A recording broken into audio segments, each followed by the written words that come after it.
క్రైస్తులో ప్రియమైన సహోదరి సహోదరులందరికీ mirror of Christ తరపు నుంచి శుభాలు. ప్రియమైనటువంటి వారులారా, మీరందరూ బాగున్నారని, అలాగే ప్రతిరోజు డైలీ వాగ్దానం ద్వారా ఆదరించబడుతూ ఉన్నారని విశ్వసిస్తూ ఉన్నాం. విన్న వాక్యాలను తప్పకుండా షేర్ చేయండి, పరిచర్యకు సహకరిస్తారని నమ్ముతూ ఉన్నాం, విశ్వసిస్తూ ఉన్నాం. ఇక్కడ విత్తను మీరు తప్పకుండా ఫలిస్తారని చెప్పడానికి సంతోషిస్తున్నాను. మరి ఈరోజు దేవుడు మనతో మాట్లాడుతున్న బలమైన మాటలను బట్టి బలపరచబడ్డాం. కీర్తనల గ్రంథము 37వ అధ్యాయము 5వ వచనం, నీ మార్గమును యెహోవాకు అప్పగించుము. హల్లెలూయా, దేవునికి మహిమ కలుగునుగాక.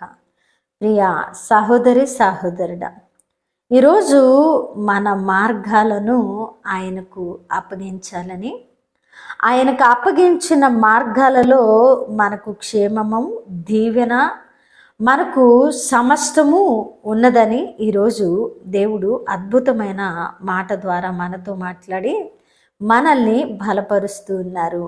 ఎందుకంటే మన మార్గాలను దేవుడికి అప్పగించాలంటే మన మార్గాలలో క్షేమము లేదు. మన ఇష్టానుసారమైనటువంటి మార్గాలలో ఆయన కృప లేదు. మన ఇష్టానుసారమైనటువంటి మన మార్గాలలో దీవెన, ఆశీర్వాదము లేదు, సమాధానము, నెమ్మది కూడా లేదు. కానీ ఎప్పుడైతే మన మార్గాలు మనము దేవునికి అప్పగిస్తామో, మనము దేవునికి అప్పగించి ఆయన చిత్తములో అడుగులు వేస్తామో, ఆయన మార్గాలలో మనకు క్షేమమున్నది, దీవెనున్నది, ఆశీర్వాదం ఉన్నది, మరి సమాధానము, భద్రత మనకన్నీ కూడా దేవుడు అనుగ్రహించి ఆయన మార్గాలలో మనల్ని చక్కగా నడిపిస్తూ, ఆయన మన కాలు చిక్కుబడకుండా మనల్ని మరి ఆయన కాపాడుతూ ఉండేటువంటి దేవుడిగా ఉన్నారు. కాబట్టి ప్రియ దేవుని బిడ్డ, మన మార్గాలలో మనం నడిస్తే దేవుని కృపను మనము అనుభవించలేము.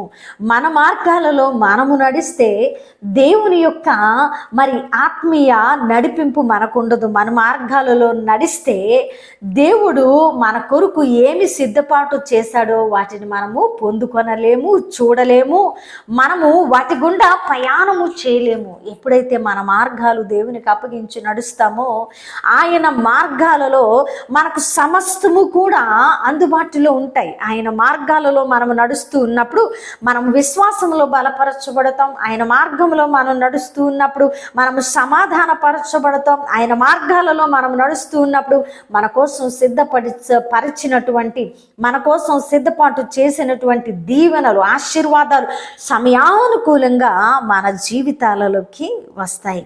ఆయన మార్గాలకు మరి మన మార్గాలకు బహు వ్యత్యాసం ఉన్నదనే వాస్తవాన్ని ఈరోజు దేవుడు మాట్లాడుతూ, అందుకే నీ మార్గాన్ని నాకు అప్పగించు, నీ మార్గాన్ని సరైన మార్గంగా, నీ మార్గాన్ని చక్కని మార్గంగా, నీ మార్గాన్ని తిన్నని మార్గంగా, నీ మార్గాన్ని గురి కలిగిన మార్గంగా, నీ మార్గాన్ని దీవెనకరమైనటువంటి మార్గంగా నేను మార్చుతాను. ప్రియమైనటువంటి బిడ్డ, ఎంత మంచి మాట అండి. ఈరోజు మీ మార్గాలు దీవెనకరంగా ఉండాలా, మీ మార్గాలు సమాధానకరంగా ఉండాలా, మీ మార్గాలలో క్షేమం ఉండాలా, మీ మార్గాలలో దేవుడు ఉండాలా.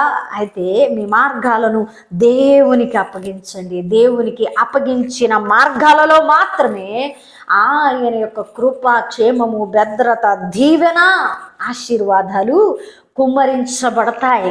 మరి ఈరోజు ఆయన మనతో మాట్లాడుతున్న ఈ అద్భుతమైన లోతైన విషయాలను గ్రహించిన వారముగా మన మార్గాలు కాదు కానీ, మన ఇష్టాలు, మన చిత్తాలు కాదు కానీ, దైవిక మార్గాలలో నడవడానికి మనం నిర్ణయం తీసుకుందాం. తప్పకుండా మనం ఫలభరితంగా ఉంటాం.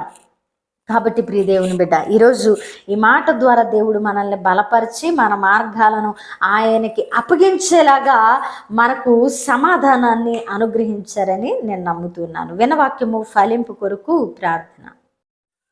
పరిశుద్ధుడా, ప్రేమ కలిగిన తండ్రి, మీ బంగారు పాదాలకు వందనాలు.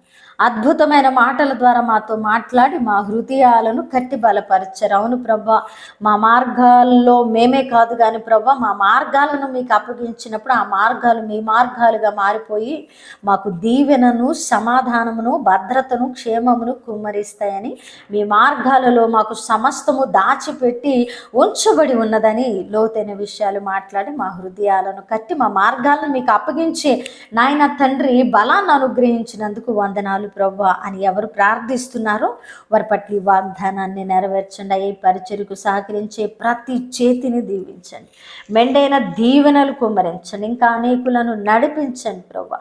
ఈ పరిచర్య అనేకులకు దీవెనకరంగా మారునట్లు కృప చూపించండి. చేసిన ప్రార్థనకు దీవెన జవాబిచ్చారని నమ్ముతూ ఈ ప్రార్థన నజరేయుడైన యేసుక్రీస్తు నామమున సమర్పించి అడిగి వేడుకుంటున్నాము తండ్రి, ఆమేన్. ప్రియమైన దేవుని బిడ్డలారా, విన్న వాక్యాన్ని తప్పకుండా షేర్ చేయండి. పరిచర్యకు సహకరిస్తారని విశ్వసిస్తున్నా. దేవుని చిత్తమైతే మరల కలుసుకుందాం. దేవుడు దీవించునుగాక. ఆమేన్.